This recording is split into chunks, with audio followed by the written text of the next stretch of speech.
petite question. Quelle est la dernière fois que vous avez parlé relations affectives et sexuelles avec votre enfant? La quoi? Ah, ça va, on a le temps, on a quelques années devant nous quand même. Hein. Saviez-vous que la majorité sexuelle est à 15 ans?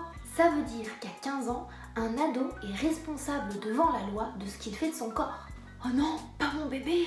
Bah, il serait peut-être temps de vous y mettre avant que les écrans le fassent à votre place. Et pas de la bonne manière. Oui, enfin là, on parle d'ado, on parle pas d'enfant. On a le temps, hein? Oui, bah c'est pas drôle, hein? Parce que moi, il a baissé sa culotte à la cantine. Mon bébé, il me dit qu'il est amoureux et il a 3 ans. Et puis je lui réponds quoi, moi, hein, quand il me dit comment on fait les bébés, hein? Et oui, vous voyez, même avec les enfants, il faut commencer à en parler.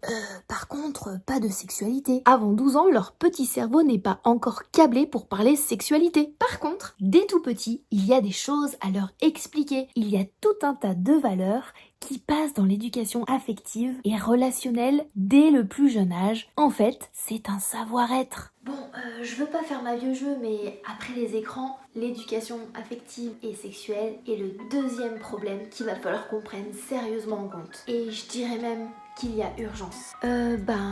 Son père va s'y coller, hein. C'est pas au programme de SVT, ça? Ah bah dans ce cas-là, si on m'explique quoi dire à quel âge, bah pourquoi pas?